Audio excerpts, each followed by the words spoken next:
Let me spend just a few minutes talking about the situation in the world right now, because the last couple of days have been dramatic.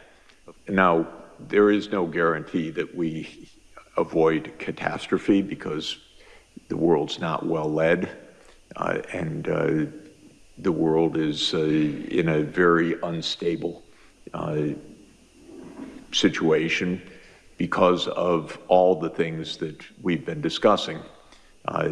Of course, the climate crisis, all of the upheavals in the world economy, even aside from the interventions of leaders choosing wrong things, just the technological upheavals are astounding, and you know that better than I. So this is something quite dramatic. But another thing that's very dramatic is the geopolitical changes that are underway. They are remarkable. They're very dangerous, but on the whole, not bad, actually. What's happening is that a familiar world led, so-called, by the United States and Europe is no longer led by the United States and Europe. It was presumptuous to be led by the United States and Europe to begin with.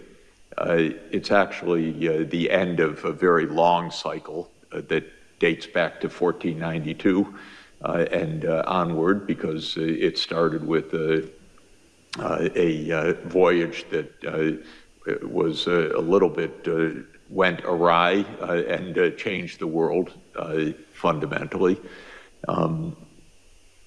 And they say that, how do you know that Christopher Columbus was an economist, by the way?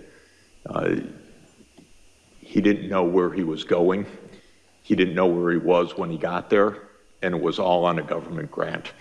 So this is par for the course. But the world became a European-led world with a lot of cruelty and a lot of inequality and a lot of domination, and with a lot of remarkable technological development that came along with it, but that was utilized as a form of power and oppression as well. And the United States dominated the world for about a half a century after 1945. Now we're in a very different world. And the voices of other parts of the world are really important and growing, and that means that in the media and in the political life in the Western world, there's a lot more anxiety, actually, than there is in China, for example, or in India, where it's not pessimistic. It's not feeling that the world's falling apart. It's feeling that the world is changing in the right direction, actually. And I would say if you look at opinion surveys in Africa, there's a tremendous amount of optimism, actually. Africa is the most optimistic single continent in the world, if you look at opinion surveys. So the world's changing, and it leads to a lot of anxiety, and the anxiety is highest in the United States because nobody likes to be pushed off the perch. But the fact of the matter is the world's becoming a lot more interesting, diverse, interconnected. You're a very diverse group, but not quite diverse enough. Are there any Chinese faces here? No. We have somebody from Hong Kong. Okay, good. Hong Kong, we were just there. It's wonderful. And India? Yes. Great, okay. So, between the two, you're 40% of the world population, but not exactly 40% of this room. So it's just to say, we don't have to have complete demographic equality, but you're a very diverse group, which is extremely important, very important. And the world's even more diverse, if I could put it that way, so we need to strive for that. And viewed in that perspective, my own view is, I'll say a grim statement and then an optimistic statement. If we don't blow things up, which is possible, then things are going to be okay. And By that I mean the world that is taking shape will be more equal, more open, actually benefiting from a lot of the breakthroughs in technology. The real worry I have is just disaster in the short term, because my country is the worst led that it's ever been, and our political system has collapsed. So we have one-person rule, which is not exactly the way to run a society of 335 million people and $30 trillion of output, but that's what we have for the moment. But if we can avoid the catastrophes, we actually, not just rhetorically and not just optimistically, we really have a lot of solutions in this world for food production, for sustainable energy, for better education and healthcare systems, for all sorts of things that are completely wonderful. They're getting discovered, they're getting developed, you're pioneering many of them. They're not getting undertaken at the scale that they need and the pace that they need by any means, but they could be, because there's no fundamental shortfall of resources or know-how.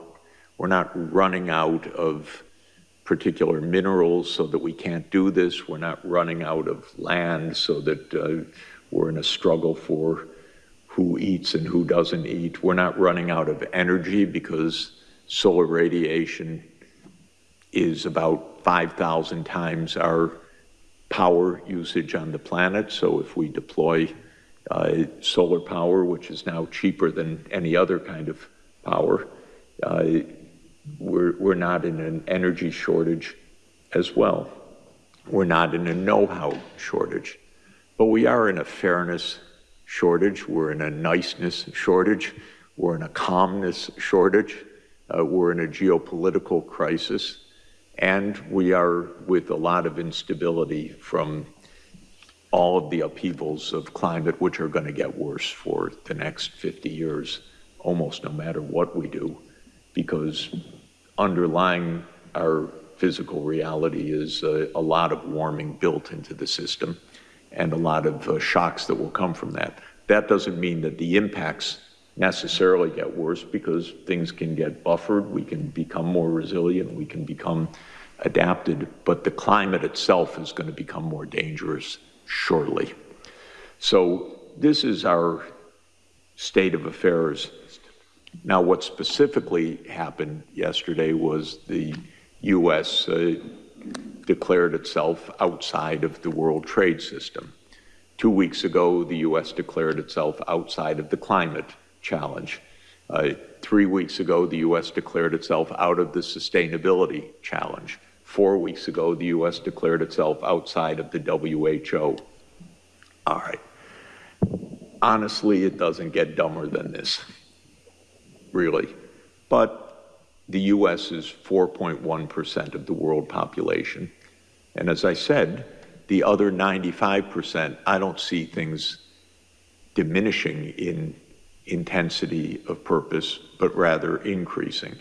And there are a lot of very good things that are happening, even because of the United States' strangeness of behavior right now. For example, China and India, which have been at loggerheads for 60 years, for more than that, for almost 80 years, for a complicated reason that the British drew an arbitrary borderline in the Himalayas, and that has meant border dispute and conflict between China and India since India gained independence in 1947 and the People's Republic of China was formed in 1949, and they're still fighting over a line that a guy named McMahon drew arbitrarily in 1880, never having been up to the Himalayas where he drew the line.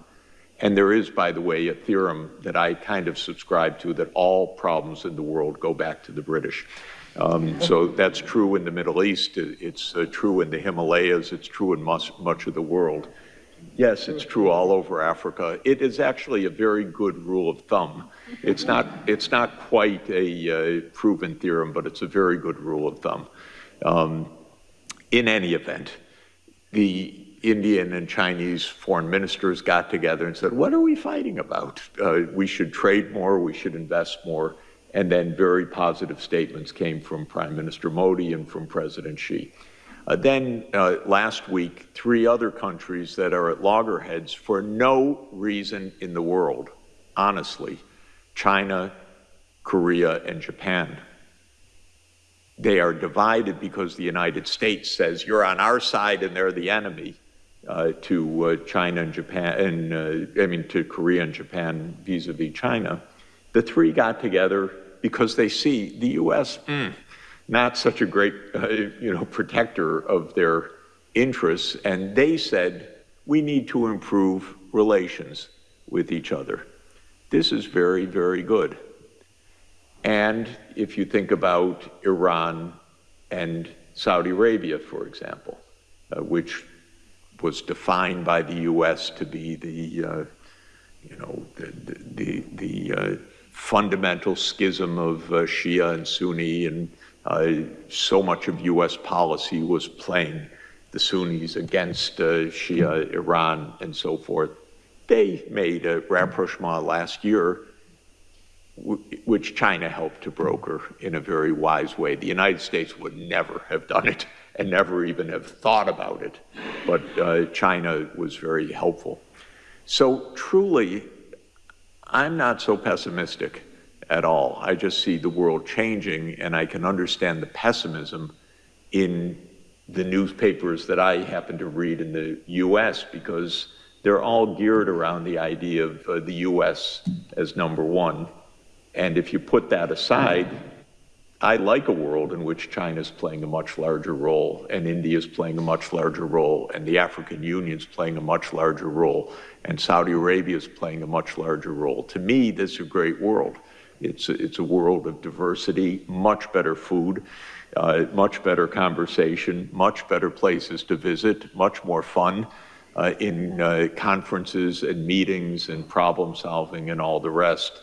But if you just happen to be a U.S. strategist, it looks very grim and dangerous and so forth. So I don't buy into the danger part. I do buy into the danger part for the reasons I said, but I don't buy into the inevitability of crisis.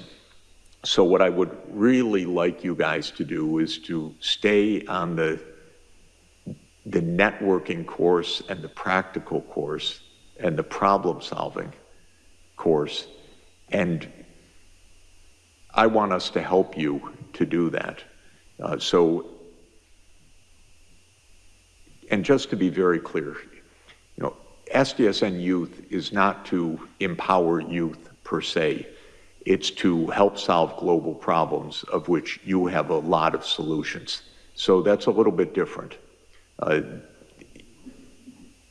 We have a little more access than you do to some places, being older and gray hair, but you know how to fix our phones and computers a lot better than we do, and what's going on with the latest apps and how to use them and so forth. And that's actually unique knowledge in our world right now.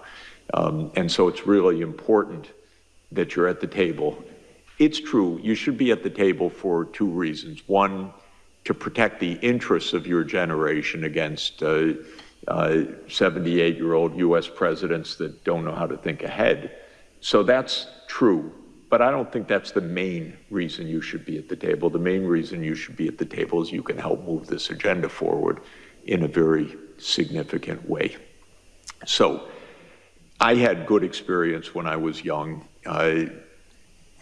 Luckily thrust into places where I could do something at an early stage of my career. And thank God it worked, because otherwise that would have been the end of it. But in any event, you can do a lot. But I also know we can help you too, because you learn a lot actually along the way as well. Every day I learn something that I say, I cannot believe I didn't know that for the last 50 years of trying to know what I know. and pretty fundamental stuff every day, which is weird to me, actually, because by now it should be kind of rote, but it's not rote at all. There's just so much to learn.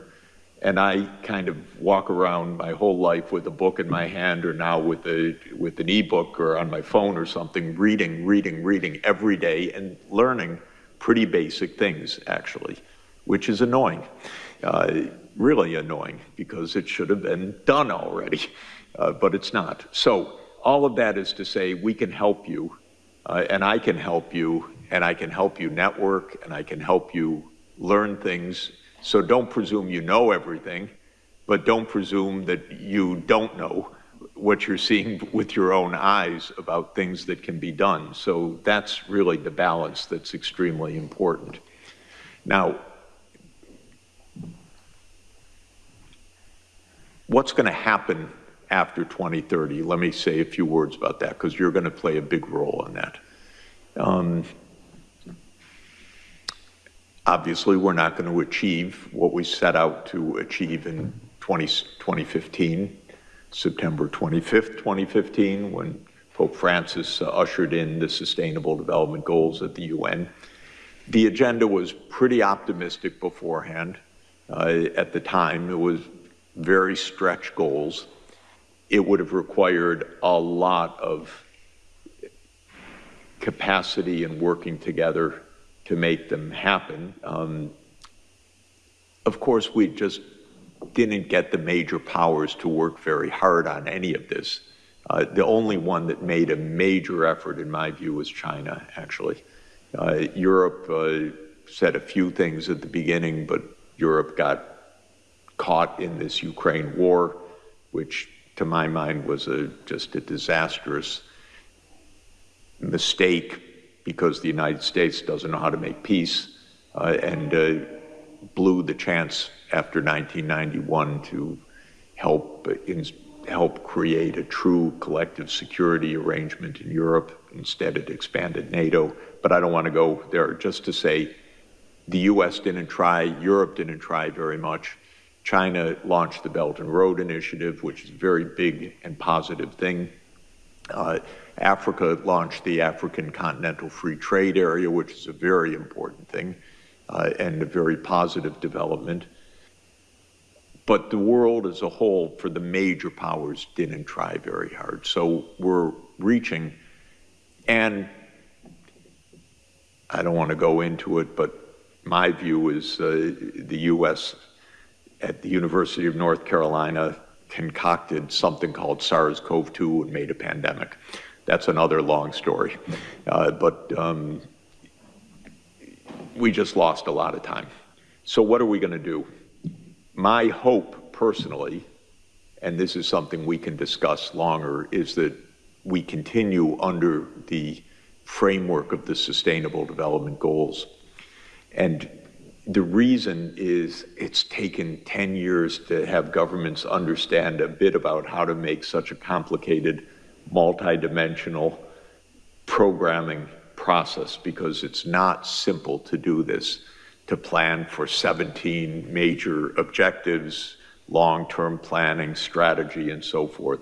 Now, the goals won't stay exactly the same, but I don't want to redo everything to have a new set of goals and a new framework, because honestly, to my mind, it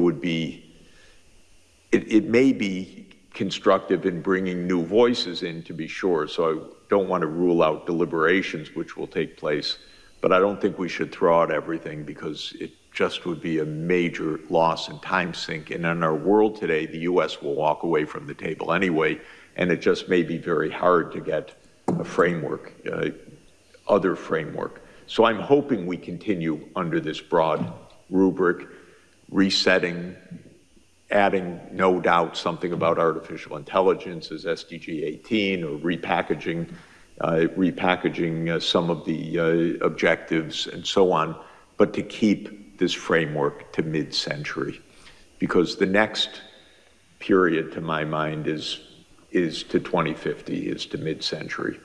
And that's, in fact, what we need to decarbonize the energy system. It's what we need to transform agriculture. It's what we need to create a workable digital society in which good things rather than bad things happen with these new technologies and so forth. So that's what I think what I am going to be aiming for in the next few years. This will probably be decided more or less around 2027 or 2028.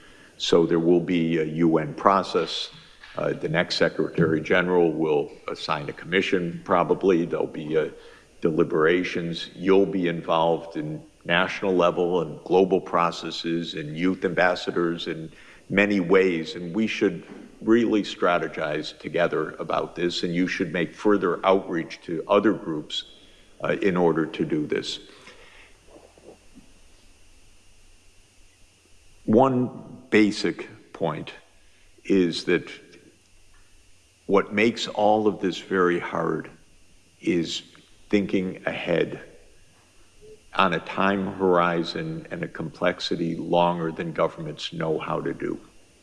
So if you want to change the energy system, it's not a 1 year or a 5 year or a 10-year process. You really have to be able to think about 25 years or 30 years and basic changes of technology and learn how to put that into a real political process and so forth. And this is what I find most governments don't know how to do effectively. Again, China is better at planning in this way than any other government that I know among the major governments.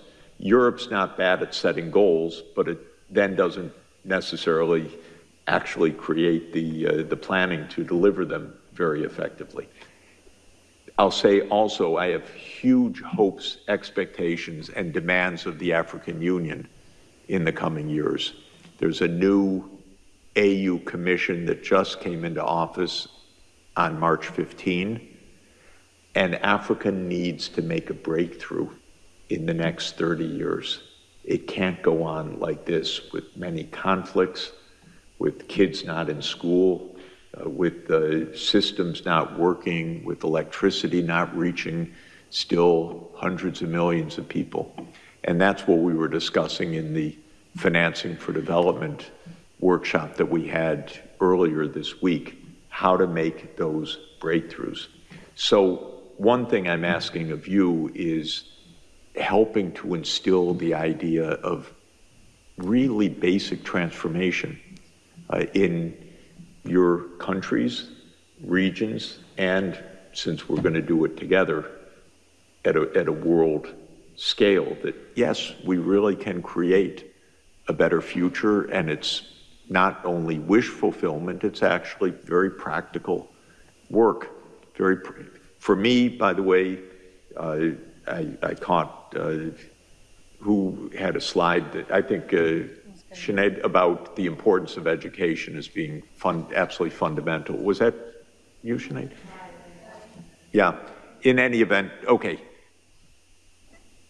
There are probably 300 million kids not even in school right now. And we have to absolutely say, no, are you kidding? Not another school year like this. This is crazy. And the reason they're not in school, in some places, is because of conflict and displacement. But for at least 200, 250 million kids, it's because the governments don't have the funds to hire teachers, to have the schools, and so forth. And I want to have a fit together with you to the powers that be that this cannot go on any longer. You cannot leave kids out of school in this world. They cannot have a future that way. This is the most basic point of everything that we're trying to do. Every one of you had the fortune, and you probably had a lot of struggles, twists and turns, good luck, parents that helped, friends that helped, family that helped somehow that you could get an education. But I think that's the first thing we really need to do, is to put our foot down and say, no more faking it to the host countries, but they don't have the money, to the IMF, to the World Bank, to China to anyone else, you gotta help make sure that all the kids are in school, period. And then there are all the other issues that we're dealing with. I won't belabor the point any longer because I know the time is short. But you guys are really important in this process. And to add to your importance, connect with others that you think we need to bring into this process, because this is a very powerful group that can really make a huge difference and can really, by the way, you can help the older ministers in the government, the presidents and so forth, understand this is no joke. This is real for your societies. This really can be done.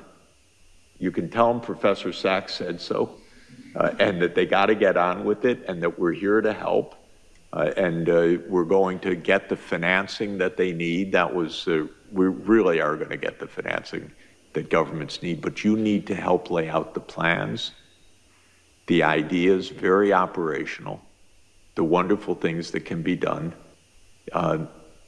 and really inspire your countries and your friends and the businesses you're dealing with, and think very, very big. And let's plan to meet every few weeks to keep that up.